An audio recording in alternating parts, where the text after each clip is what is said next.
My name is Margaret Sullivan. I'm 72 years old, and the day my son told me he'd already spent my retirement money on his business was the same day I smiled and said, "That's wonderful, honey." He looked at me like I'd lost my mind.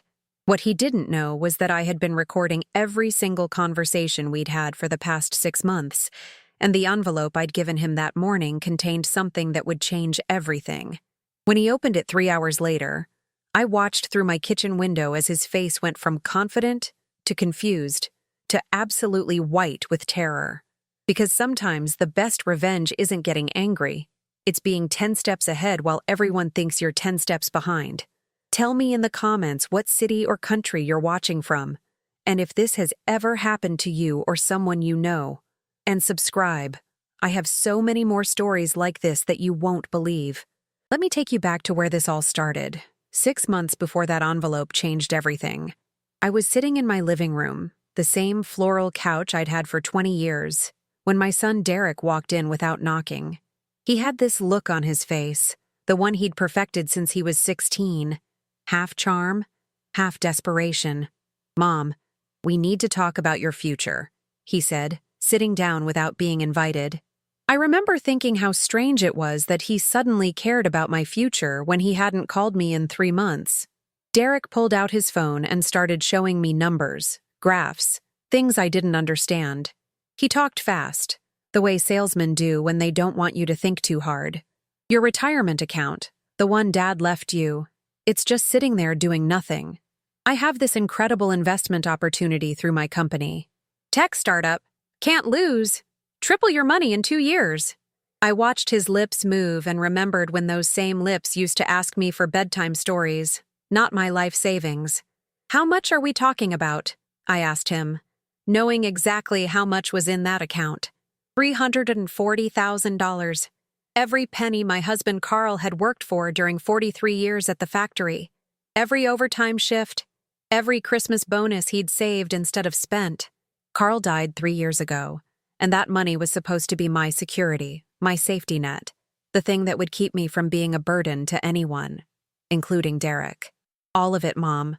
That's how investments work. You go big or you don't bother.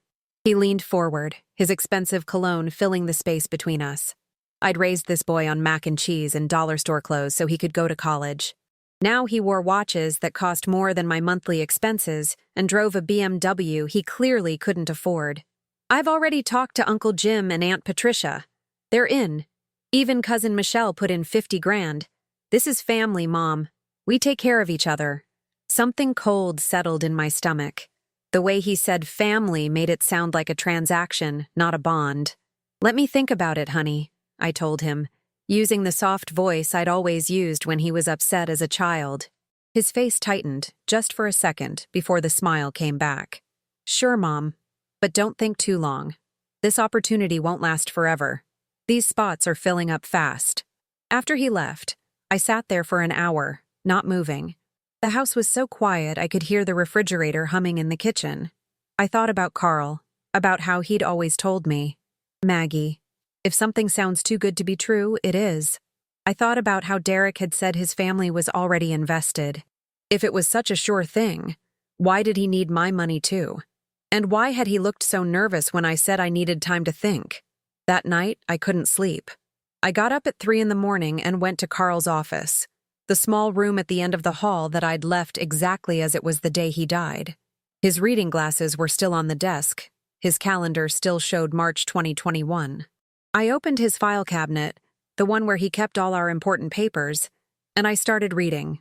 Carl had been meticulous about documentation.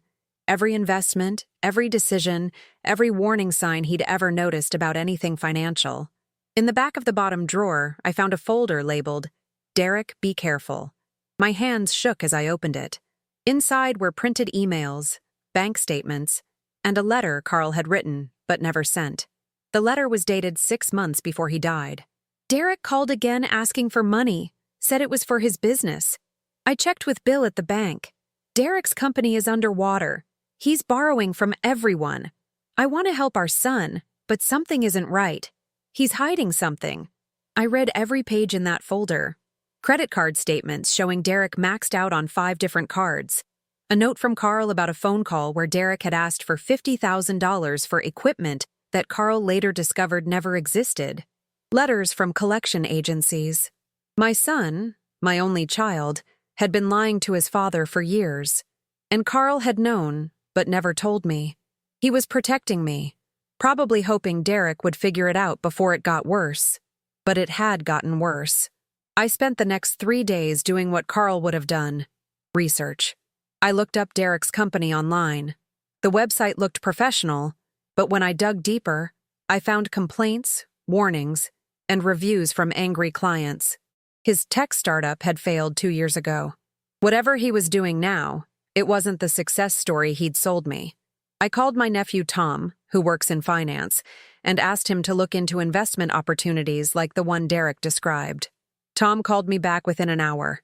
"Aunt Maggie, that sounds like a Ponzi scheme. Don't give him a penny." I should have confronted Derek right then. I should have called him and told him I knew everything. But something stopped me.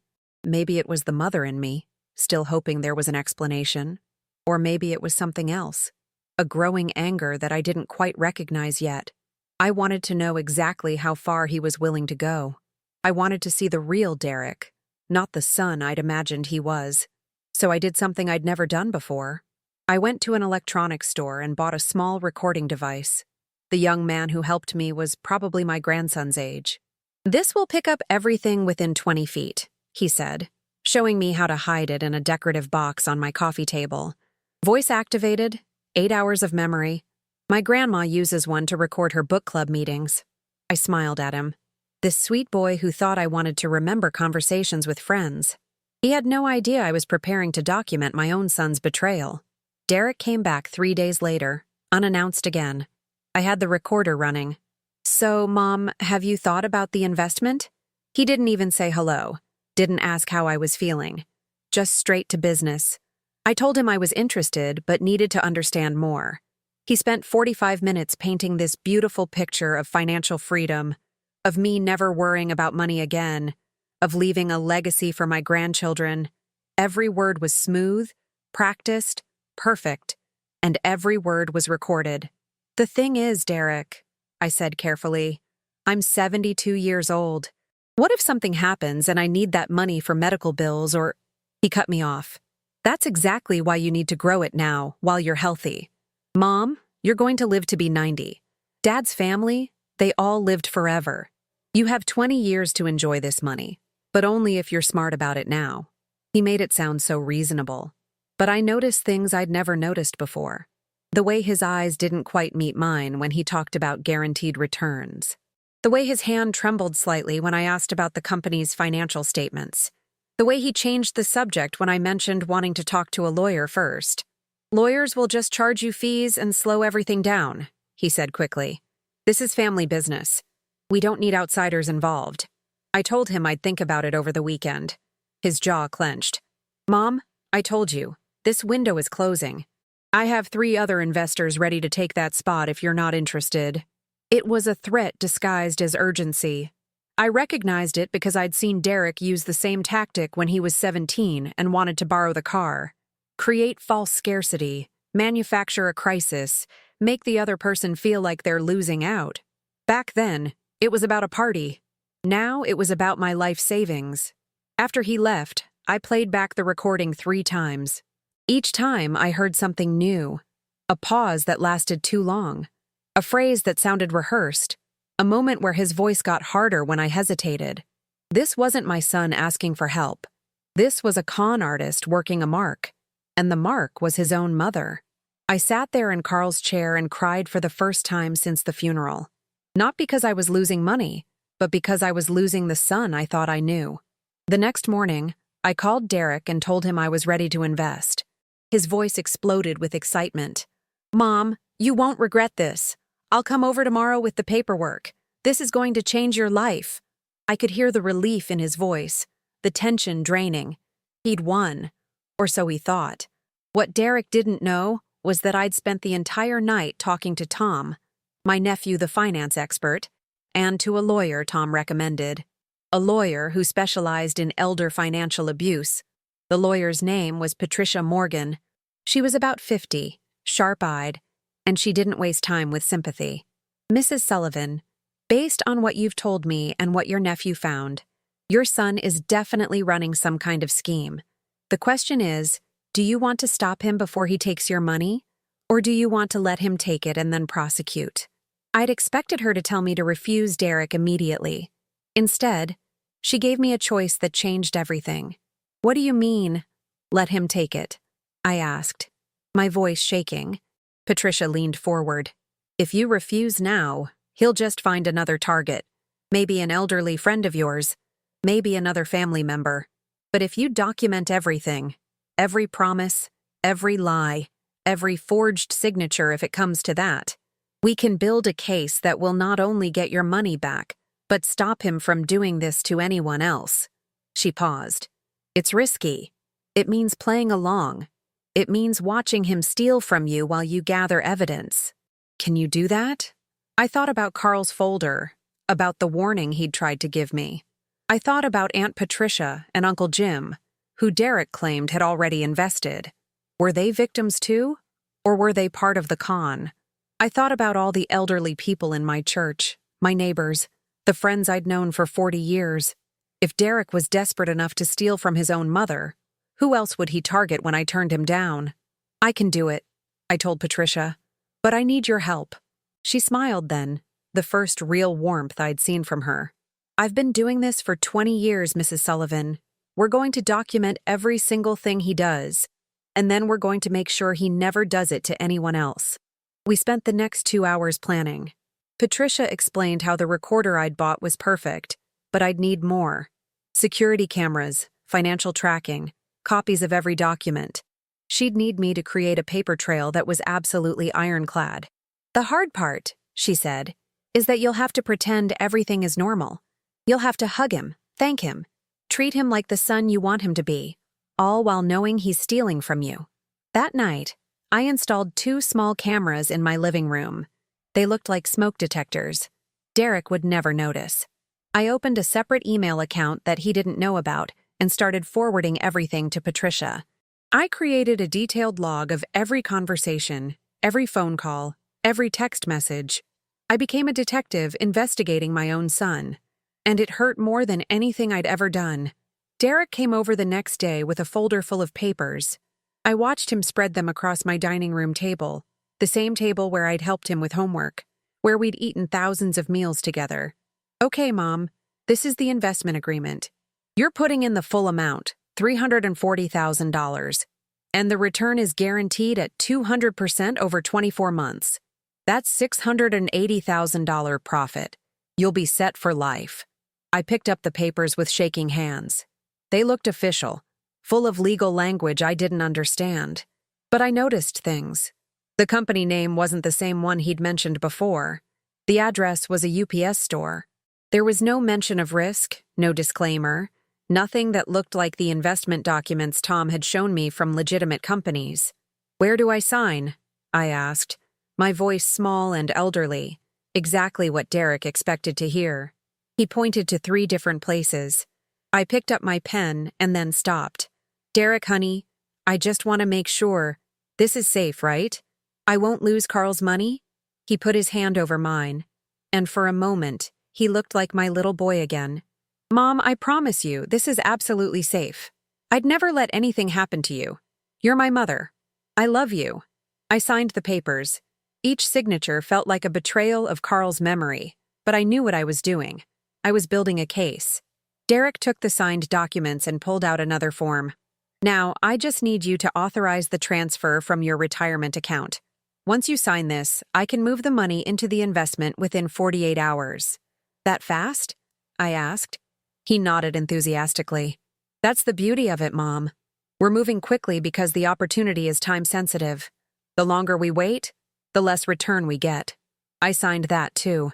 And then I did something that made Derek's eyes light up with greed. I pulled out my checkbook. Is there any way I could invest more? I have about $50,000 in my regular savings. Would that help? Derek's mask slipped for just a second. I saw pure calculation cross his face before the warm smile returned. Mom, that's amazing. Yes, absolutely. That would give you even better returns. But are you sure? I don't want you to have nothing left for emergencies. His concern was so fake, it was almost funny. Almost. I trust you, honey, I said, writing out a check for $50,000. You've never let me down. The lie tasted bitter in my mouth, but Derek took the check like it was Christmas morning. You won't regret this, Mom. I promise you, in 2 years, you'll be thanking me. He hugged me then, and I forced myself to hug him back, to pat his shoulder, to smell his expensive cologne, and pretend I didn't know I was embracing a thief. After he left, I sat down and cried again. But this time, I also called Patricia and told her everything that had happened. Perfect, she said. Now we wait. He's going to take that money and either use it for himself or put it into whatever scheme he's running. Either way, we'll have him. But Margaret, I need you to be prepared for what comes next. What comes next? I asked, already knowing the answer. He's going to come back for more, Patricia said. That's how these things work. Once he realizes how easy it was to get the first amount, he'll manufacture another emergency, another opportunity, another reason why you need to give him more money. And you're going to have to tell him no. That's when things might get ugly. She was right. 3 days later, Derek called me in a panic. Mom, something incredible happened. The investment is doing even better than we expected, but there's a chance to double down right now. If you could access maybe another $30,000 or $40,000, maybe a home equity line or... I cut him off. Derek, honey, I gave you everything I have. There's nothing left. The silence on the other end was heavy, dangerous. When he spoke again, his voice was different, colder. What about the house, Mom? You could take out a reverse mortgage. At your age, you'd qualify easily. He was asking me to bet my house, the home I'd lived in for 45 years, the home where I'd raised him, the home Carl and I had bought with money we'd saved for 10 years. I don't think that's a good idea, Derek. I kept my voice gentle, confused, the way an elderly woman who didn't quite understand would sound. He pushed harder. Mom, you don't understand how investments work. You have to reinvest the gains to really see returns. This is a once-in-a-lifetime chance. Dad would want you to be smart about this. He'd invoked Carl. He'd used his dead father to manipulate me into risking my home. That's when I knew Derek was too far gone to save with a conversation. This required something bigger. Let me think about it, I told him, even though I'd already made my decision. I was done giving. Now it was time to take back. That night, I prepared the envelope. Inside, I put copies of every recording, every document, every piece of evidence Patricia and I had collected over the past 6 weeks. I also put in a letter, handwritten, from me to Derek. In that letter, I told him everything, that I knew what he was doing, that I'd documented all of it, that he had a choice, return every penny within 30 days and get help, or face prosecution for elder financial abuse and fraud. But I didn't give him the envelope yet. I wanted him to take the money first. I wanted him to feel safe, victorious, untouchable. I wanted him to spend it, to celebrate, to think he'd gotten away with it, because the fall from that height would be so much harder. So I waited. I played the confused, grateful mother. I told him I'd decided against the reverse mortgage, but thanked him for looking out for me. 2 weeks later, my bank called to confirm the transfer had been completed. $390,000 had been moved out of my accounts into something called Summit Investment Holdings, LLC. I looked up the company. It had been registered 3 months ago. The only officer listed was Derek Sullivan. My son had literally stolen my retirement money and put it in his own company. The audacity of it took my breath away. That's when I called him and asked him to come over for breakfast. I want to give you something, I told him. A thank you for taking such good care of your old mom. He arrived the next morning with pastries from the expensive bakery downtown, the kind he could now afford with my money. I'd set the table the way I used to when he was young. Nice placemats, the good coffee, fresh flowers in the center. We ate and talked about nothing important. He told me about his business, the lies flowing easily now. He was good at this, I realized. He'd probably been doing it for years, to other people. When we finished eating, I handed him the envelope. This is just a little something I wrote for you, I said. "A letter about how proud your father and I always were of you. I thought you might want to have it."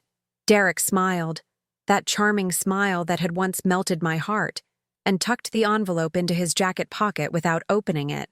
"Thanks, Mom. I'll read it later." He checked his watch. "I've got to run. Meeting with some potential investors. More victims, I thought. But not for long." I walked him to the door and hugged him goodbye. "I love you, Derek," I said, and I meant it. Because you can love someone and still hold them accountable. You can love someone and still refuse to be their victim. You can love someone and still choose yourself. He drove away in his BMW, my envelope in his pocket. No idea that his entire world was about to explode. 3 hours later, my phone rang. It was Derek, and he was screaming. "You set me up!" Derek's voice came through the phone so loud I had to hold it away from my ear. "You recorded me? You've been playing me this whole time?" I sat down slowly in Carl's chair, my heart pounding, but my voice steady. "I documented the truth, Derek. That's different from setting you up.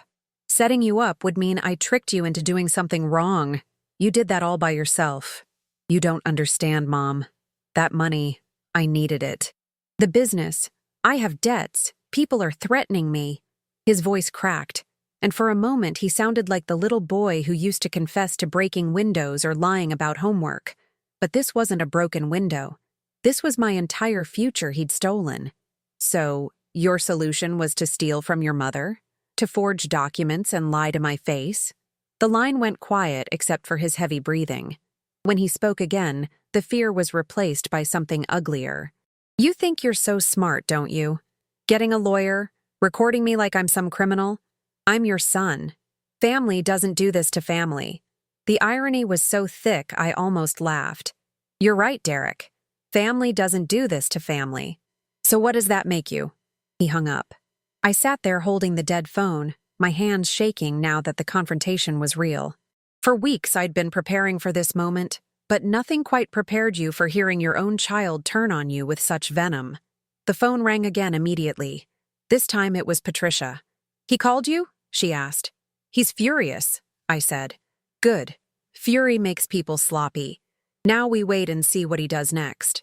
What Derek did next surprised even Patricia. Within an hour, my phone started ringing with calls from family members I hadn't heard from in years. First was my sister Linda in Florida, her voice tight with concern. "Maggie, Derek just called me. He says you're having memory problems, that you're accusing him of terrible things that never happened. He's worried about you, honey. He thinks maybe you need to see a doctor." I closed my eyes. Of course. When caught, attack the credibility of the accuser. Make the victim look crazy. "Linda, I'm not having memory problems. I have recordings, documents, everything. Derek stole my retirement money." But I could hear the doubt in her silence. "Well, honey, you are 72, and grief can do funny things to people. Maybe Derek is right and you should just see someone, get checked out." The calls kept coming. Cousin Jim, Aunt Patricia. Yes, Derek had lied about them investing too. Even my neighbor Helen, who Derek must have called from my own contact list. Each conversation was the same. Derek was worried. Derek said I was confused. Derek thought I needed help. He was building a counter-narrative, making himself the concerned son and me the unreliable elderly mother. It was masterful and disgusting. By evening, I'd received 11 calls. I stopped answering. Instead, I called Patricia and told her everything. She wasn't surprised. "This is textbook, Margaret. He's trying to discredit you before you can take legal action. He's probably hoping that if enough people think you're senile, he can use that in court to claim you gave him the money willingly and just don't remember." "Can he do that?" I asked, fear creeping into my voice. "Not with the evidence we have. Those recordings are time-stamped. Your bank records show you were managing your finances perfectly until he came along. We have the fake company registration, the fraudulent investment documents. But Margaret, this is going to get uglier before it gets better. Are you still sure you want to go through with this?" I thought about Carl's folder, about the warning he'd tried to give me. I thought about the letter in the envelope where I'd given Derek 30 days to return the money and get help. "He has 29 more days to do the right thing," I told Patricia. "If he doesn't, then yes, we prosecute." That night I barely slept, jumping at every sound, wondering if Derek would show up at my door. He didn't come to my door. Instead, he did something I never expected. The next morning, I found my front yard covered in signs. Big, professional-looking signs that said, "Elder Abuse Awareness" and "Protect Our Seniors from Scammers." My neighbor Helen was standing on her porch staring at them. When she saw me, she hurried over. "Maggie, Derek put these up this morning. He told everyone that a lawyer has been taking advantage of you, convincing you that your own family is stealing from you. He's trying to protect you." I stood there in my bathrobe, looking at those signs, and I felt something inside me turn to steel. Derek wasn't just defending himself anymore. He was actively trying to destroy my credibility in my own neighborhood. "Helen," I said carefully, "did Derek tell you the name of this lawyer who's supposedly scamming me?" She shook her head. "He just said we all needed to watch out for you, that you might say things that aren't true." I pulled out my phone and showed her a photo of the investment documents Derek had given me. "Helen, you've known me for 15 years. Do I look like someone who can't read a contract? Derek's company doesn't exist. The address is a mailbox store. He took $390,000 from me using fake documents. That's not confusion, that's theft." Helen's face changed as she looked at the documents. "Oh, Maggie. Oh, honey, I'm so sorry. I didn't know." But not everyone was as easy to convince as Helen. Over the next week, my church group became divided. Half of them believed me. Half thought Derek was a devoted son trying to protect his confused mother. The pastor even pulled me aside after service and gently suggested I might want to talk to a counselor. Grief can manifest in strange ways, Maggie. Sometimes we create narratives that help us cope with loss. I stopped going to church. I stopped answering most calls. I felt like I was under siege in my own life, and Derek's campaign to paint me as senile was working. Even Tom, my nephew who'd helped me investigate Derek initially, called to say his mother, my sister Linda, was pressuring him to stop encouraging my delusions. The isolation was suffocating. On day 12, after Derek got the envelope, something changed. Patricia called me with news. "Margaret, we found something. Derek's been running this scheme for at least 3 years. We found 6 other victims, all elderly, all family or family friends. Total theft is over $800,000. 2 of them are willing to testify." My hands went numb. 6 other people. Derek hadn't just betrayed me. This was who he was. "Who are they?" I asked. Patricia read the names. One was Carl's brother, Uncle George, who died last year. The family thought he'd lost his money in bad investments. Another was Mrs. Chen from my church, whose daughter had mentioned she'd gone through her savings mysteriously fast. Derek had been systematically targeting elderly people in his own circle, and no one had connected the dots because he was so good at the con. That night, I went through Carl's folder again, looking for anything I'd missed. Tucked in the back was a note I hadn't seen before, written in Carl's shaky handwriting from near the end of his life. Called Derek about the $30,000 he borrowed. He got angry, said I was paranoid, asked him when he'd pay it back. He hung up on me. "I think our son is in trouble, real trouble. Don't know how to help him without enabling him." God, I wish I knew what to do. Carl had known. He'd struggled with the same thing I was struggling with now. How do you love someone and hold them accountable at the same time? How do you save someone who doesn't want to be saved? I pressed the note to my chest and cried, not just for the money or the betrayal, but for Carl, who died carrying the weight of our son's corruption alone. Natural pause. I still can't believe that in all those years, while I was making Derek's favorite meals and bragging about him to my friends, he was stealing from people just like me, people who trusted him, people who loved him. The next morning, Derek's lawyer called. Not Derek himself, but his lawyer. A woman named Jennifer Park, who spoke in the careful, measured tones of someone delivering a script. "Mrs. Sullivan, I represent your son, Derek Sullivan. We'd like to resolve this matter privately, without involving law enforcement. Mr. Sullivan is prepared to offer you $100,000 as a gesture of goodwill, in exchange for you signing a document stating there was a misunderstanding about the investment." "A misunderstanding?" I repeated. "He stole $390,000 from me using fraudulent documents. That's not a misunderstanding. That's a crime. Jennifer Park's voice stayed professional. Mrs. Sullivan, if this goes to court, it will be very public and very painful for your family. Your son's reputation will be destroyed. Is that really what you want? Wouldn't it be better to accept the $100,000 and move forward? She was offering me a quarter of my money back and calling it generosity. I thought about the 6 other victims Patricia had found. How many of them had gotten similar calls?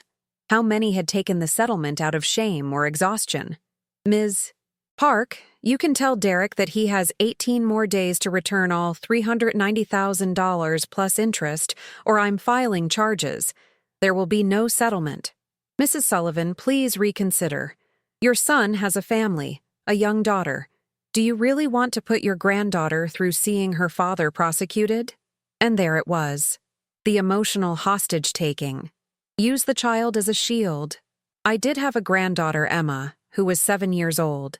I hadn't seen her in over a year because Derek's wife, Ashley, had gradually cut me off from their family. Now I understood why. She probably knew what Derek was doing. Ms. Park, my granddaughter deserves to grow up knowing that actions have consequences and that stealing from your own mother is wrong.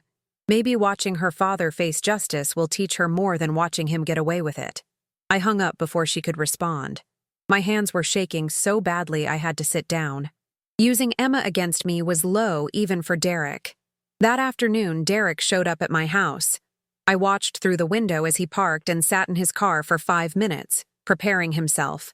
When he finally got out, he looked terrible. Unshaven, rumpled, 20 pounds lighter. He rang the doorbell and I let him in, my phone recording in my pocket, just in case. "Mom," he said, his voice hoarse. "Can we please talk? Really talk?" We sat in the living room, the same room where this had all started. Derek looked at his hands, not at me. "I messed up. I know I did, but I never meant to hurt you. I thought I could make it work, that I could pay you back with interest and everyone would be happy. But things went wrong, and now I'm in over my head. Where's the money, Derek?" I asked simply. He flinched. "Some of it I used to pay off the loan sharks who were threatening to hurt Ashley and Emma. Some went to try to save the business. Some—" He stopped. "Some of what?" "Some I spent. On stupid things. Trying to look successful so more investors would trust me." He looked up at me finally, his eyes red. I became the thing I was trying to escape. For a moment, I saw my son again. Not the con artist, but the scared man who'd gotten in too deep and didn't know how to get out. "Derek, there were 6 other people.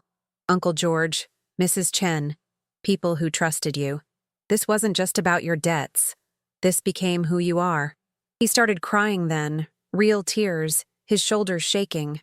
I know, and I hate myself for it. But Mom, if you prosecute me, I'll go to prison. I'll lose everything. Ashley will leave me. I'll never see Emma again.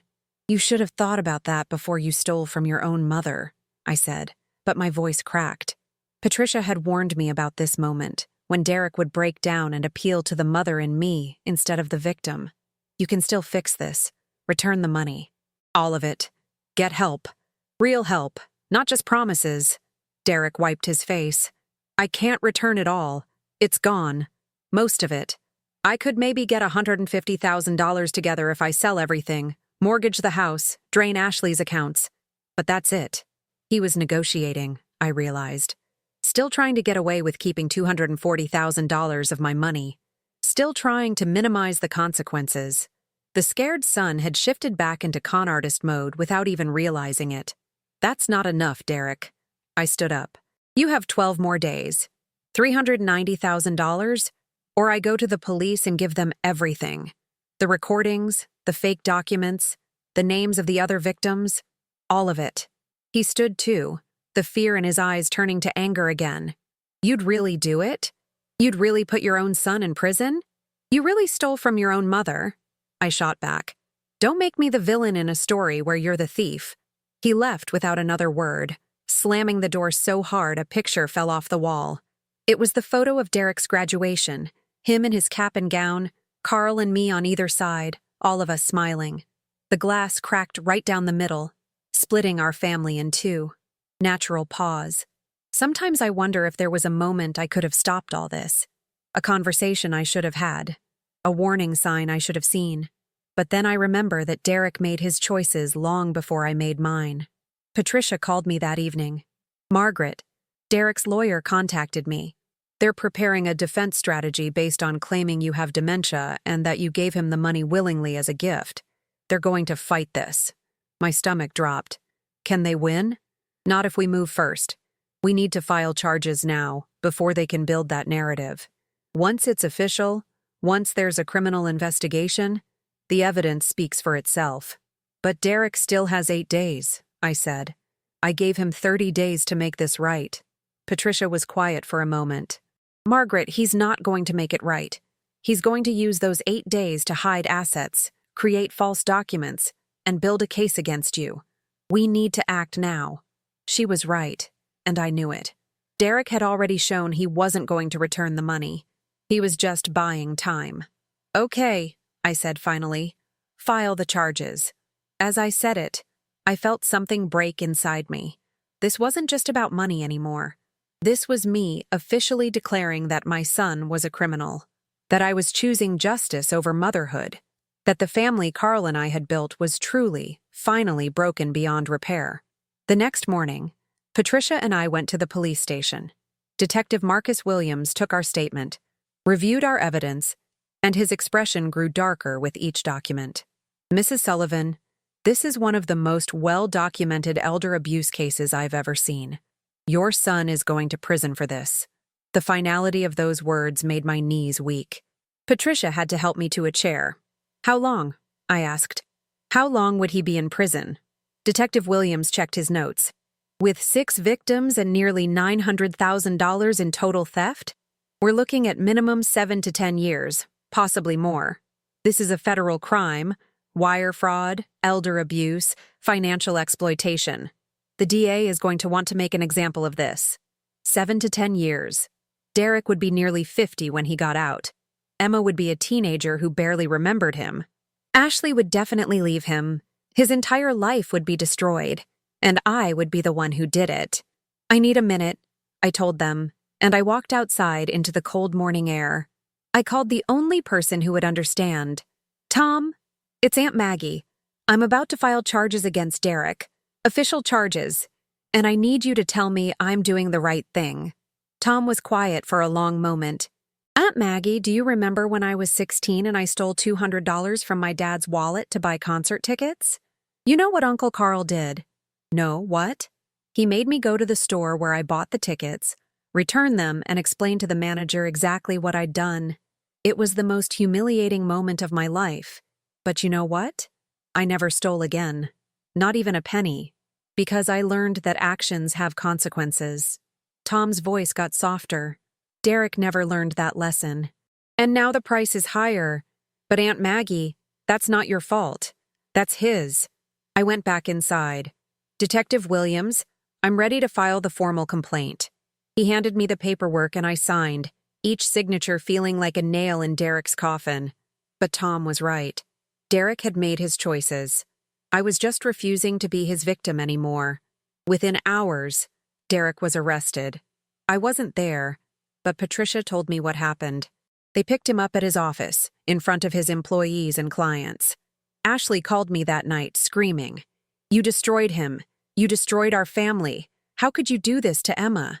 What kind of grandmother are you?" "The kind who taught her son that stealing is wrong," I said quietly. "The kind who won't let him destroy other families, too." "Ashley, did you know about the other victims? About Uncle George? About Mrs. Chen?" Her silence told me everything. She'd known, or at least suspected. She'd benefited from the stolen money just like Derek had. "Emma is never going to forgive you for this," Ashley said, her final weapon. "She's going to grow up knowing her grandmother put her father in prison." It hurt more than anything else she could have said.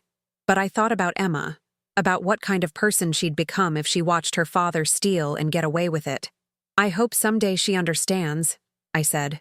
"I hope she grows up knowing that doing the right thing is more important than protecting people from the consequences of doing the wrong thing." The news hit the local paper the next day. Local businessman arrested for elder fraud scheme. They didn't use my name, but everyone knew. The phone calls started again, but this time they were different. People apologizing for doubting me. People sharing their own stories of Derek asking them for money. People who'd felt something was off but couldn't prove it. Mrs. Chen called me, her voice shaking. "Mrs. Sullivan, I gave Derek $75,000 2 years ago. He said it was for a medical startup. I never saw a penny back. I thought I was stupid, that I'd made a bad investment. But it wasn't an investment. It was theft." I cried with her on the phone, 2 victims of the same con artist, connected by betrayal and blood. The preliminary hearing was set for 3 weeks later. Patricia warned me it would be hard, that Derek's lawyer would try to paint him as sympathetic, and me as vindictive. "They're going to say you're doing this out of spite, that you never understood the investment, that you're too old to know what you signed." She looked at me seriously. "Can you handle that?" "I've been called confused, senile, and vindictive for weeks now," I told her. "One more time won't kill me." But as the hearing date approached, I felt my resolve weakening. I'd see Emma's photo on Facebook. Ashley hadn't blocked me yet. And I'd wonder if I was destroying an innocent child's life to punish her guilty father. The night before the hearing, I couldn't sleep. I got up at 2 in the morning and went to Carl's office. I sat in his chair and talked to him like he was still alive. Did I do the right thing? Or am I just a bitter old woman who can't forgive her son's mistakes? I waited, as if he might actually answer. And then I saw it. Another folder in his file cabinet I'd never noticed before. It was labeled, "For Maggie, if something happens." Inside was a letter dated a week before Carl died. My hands shook as I read it. "My dearest Maggie, if you're reading this, I'm gone. And I need to tell you something I should have told you while I was alive. Derek asked me for $50,000 a month before I died. He said it was for the business. I said no. He got angry, said I didn't believe in him, that I was a terrible father. Those were the last words my son said to me before my heart attack. I died wondering if refusing him caused my death, if the stress pushed me over the edge. But Maggie, I'd make the same choice again. Because giving him that money would have just delayed this moment. Our son needs to hit bottom before he can find his way back up. And you need to know, whatever happens, whatever you decide to do, I support you. Love someone sometimes means letting them face the consequences of their actions, even when it breaks your heart, especially when it breaks your heart. I love you forever, Carl." I sat there in the dark, holding Carl's final message, and I cried. But this time they weren't tears of doubt. They were tears of relief. Carl had faced this same choice and made the same decision. I wasn't punishing Derek. I was refusing to enable him. There was a difference. The next morning, I walked into that courthouse with my head high. Derek was already there with his lawyer, wearing a suit I'd probably paid for with my stolen money. When our eyes met across the room, I didn't look away. I had nothing to be ashamed of. But he did, and it was time for everyone to see it. The courtroom was smaller than I expected, more like a large office than the dramatic spaces you see on TV. But it felt enormous to me. Every eye in that room watching as I walked to my seat. Derek sat at the defense table, his expensive suit doing nothing to hide how much weight he'd lost. His lawyer, Jennifer Park, was shuffling papers with aggressive efficiency. Patricia squeezed my hand. "Remember, the truth is on your side. Just tell your story." The prosecutor was a young woman named Sarah Chen. No relation to Mrs. Chen, Derek's victim, but the coincidence felt like fate. She stood and addressed the judge with quiet authority. "Your Honor, this case represents a particularly cruel form of elder abuse. The defendant systematically defrauded his own mother and at least 6 other elderly victims of nearly $900,000. The evidence is overwhelming, documented, and irrefutable." Jennifer Park rose immediately. "Your Honor, my client is not a criminal. He's a struggling businessman who made poor decisions while trying to care for his elderly mother. Mrs. Sullivan has been experiencing memory issues and confusion since her husband's death. What she's calling theft was actually a series of voluntary gifts and investments that she now regrets due to her cognitive decline." The judge, an older Black woman named Judge Patricia Henderson, looked at Jennifer Park over her reading glasses. "Counselor, I've reviewed the evidence submitted. There are time-stamped recordings of your client explicitly lying to his mother about fake investment companies. Unless you're suggesting she was confused enough to set up surveillance equipment and legal counsel, I suggest you reconsider your strategy. The preliminary hearing was supposed to be procedural, but it became a trial of my credibility versus Derek's character. Sarah Chen played the first recording, Derek's voice explaining the guaranteed returns from a company that didn't exist. The words filled the courtroom, damning and clear. I watched Derek's face. He wouldn't look at me, wouldn't look at anyone, just stared at the table like he could disappear into it. Then Sarah called me to testify. I walked to the stand on legs that felt like they might give out any second. I placed my hand on the Bible and swore to tell the truth, the whole truth, and nothing but the truth. The irony wasn't lost on me. I was swearing to honesty while my son sat there having built an empire of lies. Mrs. Sullivan? Sarah began gently. Can you tell us about the first time Derek approached you about investing your retirement money? I told them everything. How he'd come to my house without warning. How he'd used phrases like, Dad would want you to be smart about this. How he'd created urgency and pressure. My voice stayed steady through most of it. But when I got to the part about finding Carl's folder, about discovering my husband had died carrying the weight of Derek's corruption alone, I broke. I'm sorry, I whispered, tears streaming down my face. Carl tried to protect me from this, and I never knew. Jennifer Park's cross-examination was brutal. Mrs. Sullivan, isn't it true that you've been treated for depression since your husband's death? Yes. And isn't it true that depression can affect memory and judgment? It can, and isn't it true that you've told friends and family that you sometimes feel confused about financial matters? I stared at her. I said I felt overwhelmed by grief. That's not the same as being incompetent. She pressed harder. Mrs. Sullivan, you're 72 years old. You've been managing a household but not complex investments. Isn't it possible that you simply didn't understand the documents you signed? That you gave Derek this money willingly? And now, influenced by this lawyer, she gestured at Patricia with disdain. You've been convinced you were defrauded? I looked at Derek then, really looked at him. He was crying silently, his shoulders shaking. Part of me wanted to stand up and say it was all a misunderstanding, that we could work it out as a family. The mother in me wanted to protect him even now. But then I thought about Mrs. Chen, about Uncle George who died thinking he'd failed with his investments, about Emma growing up watching her father escape consequences through manipulation. Ms. Park, I said clearly, I understood perfectly well what I was signing. I also understood that the company didn't exist, the promises were false, and my son was stealing from me. I documented everything because I knew Derek would do exactly what he's doing now, claim I'm too old and confused to know I was being robbed. The courtroom was silent. Judge Henderson looked at me with something like respect. Mrs. Sullivan, you may step down. As I walked back to my seat, Derek looked up. Our eyes met, and in that moment, I saw my son one final time before the stranger took over again. He mouthed 2 words. I'm sorry, but sorry doesn't return money. Sorry doesn't undo betrayal. Sorry is just a word people use when they're caught. The prosecution called Mrs. Chen next. She was 81, walked with a cane, and her voice trembled as she described how Derek had convinced her to invest her late husband's life insurance in his medical technology startup. He came to my house 6 times, she said. He brought me flowers, helped me with my groceries. He made me feel like family, and then he took everything. Jennifer Park tried to discredit her too, but Mrs. Chen's testimony was devastating. Here was another elderly woman, sharp and clear, telling the same story I'd told. Then came testimony about Uncle George.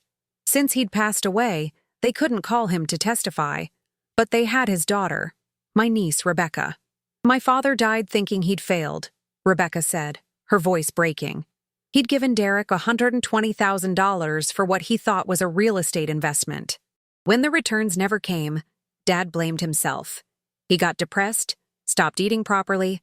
The doctor said stress contributed to his heart failure. Derek didn't just steal from him, Derek killed him. The defense tried to object, but Judge Henderson allowed it.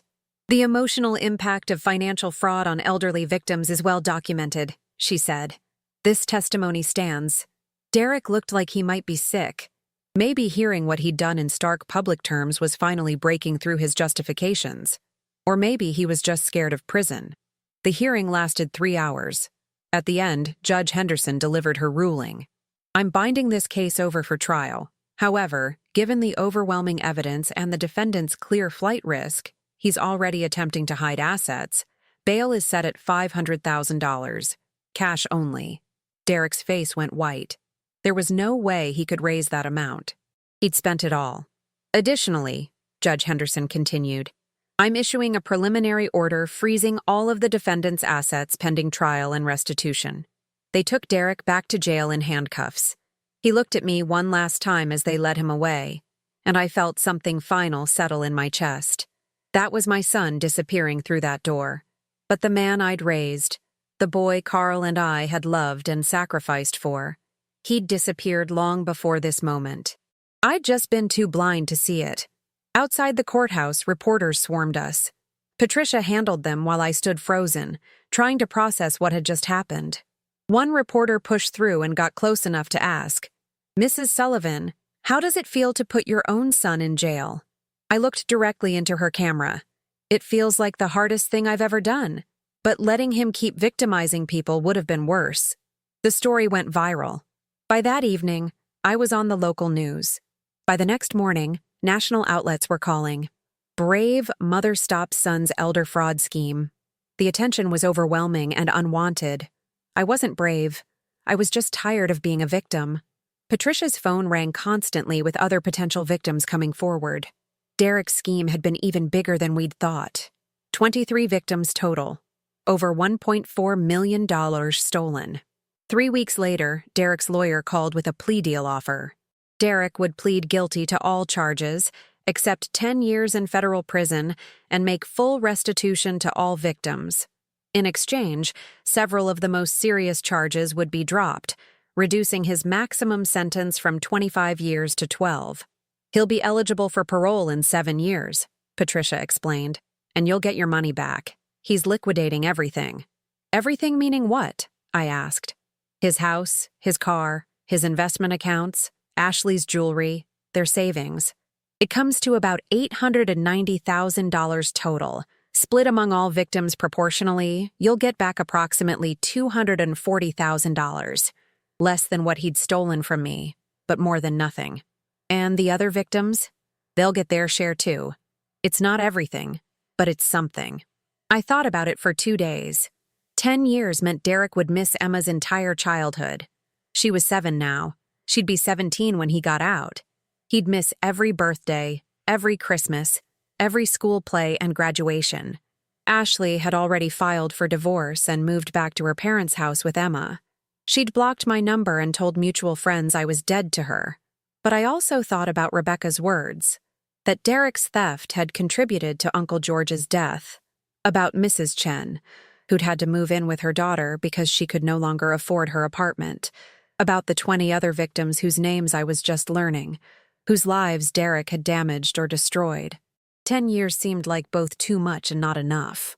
"Tell them we accept the plea deal," I told Patricia, "but I want to speak at his sentencing." She looked at me carefully. "Margaret, victim impact statements can be incredibly difficult. You'll have to face him in court and tell him directly how his actions affected you. Are you sure?" I thought about Carl's letter, about how he'd supported whatever decision I made. "I'm sure." The sentencing hearing was 2 months later. The courtroom was packed. Derek's victims, my family members, reporters, and curious onlookers. Derek looked thinner still, prison orange washing out his skin tone. When it was time for victim statements, 7 people spoke before me. Each one described financial ruin, depression, betrayal, loss. Derek kept his head down through all of it. When they called my name, I walked to the podium with a letter I'd written the night before. "Your Honor, my name is Margaret Sullivan, and Derek is my son. 43 years ago, I held him in my arms for the first time and promised I would always protect him, always love him, always be there for him. I kept that promise through scraped knees and bad grades, through teenage rebellion and young adult struggles. I kept it when his father died, and Derek inherited not just money, but the responsibility of being the man of the family. My voice shook, but I continued. The man sitting in that chair is not the son I raised. That boy died somewhere along the way, replaced by someone I don't recognize, someone who could look his mother in the eye and lie, someone who could steal from his dead father's brother, someone who could build a business on the backs of elderly people's life savings. I've asked myself 1,000 times where I went wrong, what I could have done differently, what signs I missed. But here's what I've come to understand. I didn't fail Derek. Derek failed himself. He made choices, hundreds of them, each one taking him further from the person he was supposed to be. And the hardest thing I've ever had to accept is that I couldn't save him from those choices. I could only refuse to be destroyed by them. I looked at Derek directly. He was crying now, silently, his whole body shaking. Derek, I love you. I will always love you because you're my son. But love doesn't mean accepting abuse. It doesn't mean enabling destruction. Real love sometimes means letting someone face the consequences of their actions, even when those consequences break your heart, especially when they break your heart. I folded my letter. Your Honor, whatever sentence you decide is just, I'll accept. Because that's what justice means. Accepting that actions have consequences, no matter who you are or who you're related to. Judge Henderson thanked me, and I returned to my seat. Derek's lawyer made a final plea for leniency, citing Derek's remorse and his cooperation. Then Judge Henderson spoke. Mr. Sullivan, you committed crimes that devastated not just your mother, but nearly 24 other victims. You used your family connections and personal charm to exploit the most vulnerable members of our society. The sentence recommended in the plea agreement is 10 years. However, given the scope and calculated nature of your crimes, I'm imposing the maximum allowed under the agreement. 12 years, with eligibility for parole after 8. Derek crumpled. His lawyer looked stunned. They'd expected the minimum. But Judge Henderson wasn't finished. Additionally, you will be required to complete financial crime rehabilitation programming while incarcerated, and upon release, you will be prohibited from working in any financial capacity or with vulnerable populations. You will also be required to make monthly restitution payments for the rest of your life until every victim is made completely whole. They led Derek away. This time he didn't look back. I sat there feeling oddly empty, not victorious or vindicated, just deeply, profoundly sad. Patricia put her arm around me. It's over, Margaret. You won. But it didn't feel like winning. It felt like losing. Losing the son I'd thought I had. Losing the future I'd imagined. Losing the family Carl and I had built. The only thing I'd won was my dignity and my right not to be a victim. Outside the courthouse, Mrs. Chen was waiting for me. She took my hands in hers, her grip surprisingly strong. Thank you, she said simply. If you hadn't been brave enough to report him, I never would have. I would have died thinking I was stupid and careless. Instead, I know I was a victim, and that's not my shame to carry. We cried together there on the courthouse steps, 2 elderly women who'd been betrayed by someone we trusted. That night, I went home to my quiet house and sat in Carl's chair. I thought about everything that had happened. From Derek's first visit asking for money to this moment, sitting alone with justice served but my heart broken. We did it, I said to Carl's memory. But God, I wish we didn't have to. I opened the drawer where I kept his letters and found one last envelope I'd never noticed before, tucked in the very back. It was marked, "For Maggie, after everything is over." My hands shook as I opened it. My darling Maggie, if you're reading this, it means you made the hard choice. The right choice. I know it hurts. I know you feel like you've failed as a mother. But you haven't. You've succeeded at something harder. You've shown our son that love doesn't mean accepting abuse. You've taught him that family doesn't give you permission to hurt people. And maybe, just maybe, this will be the bottom he needs to hit to finally change. I'm proud of you. I love you. And I'm with you always, Carl. I sat there crying and laughing at the same time, holding Carl's final message. He'd known exactly what I'd need to hear at this moment. He'd planned for this, prepared for it, given me permission to grieve and permission to move forward. Thank you, my love, I whispered to the empty room. Thank you for understanding. 6 months later, I received a letter from Derek. It was the first communication I'd had with him since the sentencing. My hands shook as I opened it, not sure what to expect. Blame, manipulation, anger. But instead, I found something I hadn't expected. Mom, I don't expect you to forgive me. I don't deserve forgiveness. But I need you to know that being in here, having nothing but time to think about what I did, I finally see it clearly. I destroyed everything that mattered. My family, my relationship with you, my daughter's childhood, Uncle George's final years, Mrs. Chen's security. I did that. Not the circumstances, not the pressure, not the debts. Me. The letter continued. The prison has a program where we work with a financial crimes counselor. For the first time, I'm understanding how I justified every step down this path. How I convinced myself that borrowing from you was okay because I'd pay it back. Then how taking from Uncle George was okay because he was old and wouldn't need it long. Then how scamming strangers was okay because I didn't know them. I became a monster so gradually I didn't notice the transformation. I'm writing to tell you that I'm using my time here to get help. Real help. I'm in therapy. I'm taking classes. I'm working in the prison library because they won't let me anywhere near financial records, which is probably wise. And I'm trying to become someone Emma could be proud of, even if I don't get to be part of her life anymore. I don't know if I can ever be that person, but I have 8 years minimum to try. The letter ended simply, I love you, Mom. I know I destroyed any right to say that, but it's true. And I'm sorry. I know sorry isn't enough, but it's all I have. Derek. I read that letter 5 times, searching for manipulation, for hidden requests for money or help or intervention. But it seemed genuine. Or maybe I was just a foolish old woman who wanted to believe her son could change. I didn't write back immediately. Instead, I called Patricia and asked her opinion. What do you think? Is this real or just another con? She was quiet for a moment. Margaret, I've seen a lot of inmates try to manipulate their victims. This doesn't read like that. It reads like someone who's finally facing what they did. But that doesn't mean you owe him anything. Not forgiveness, not a relationship, not even a response. That night, I sat down and wrote Derek a letter. It took me 3 hours and 4 drafts to get it right. Derek, I received your letter. I'm glad you're getting help. I'm glad you're finally facing what you did. But I need you to understand something. I can't be your mother the way I was before. That relationship died when you stole from me. What we can have now, if anything, will be something different. Something built on truth instead of obligation. I forgive you, not because you deserve it, but because carrying hate will destroy me more than it will hurt you. But forgiveness doesn't mean forgetting. It doesn't mean trusting again. It doesn't mean going back to how things were.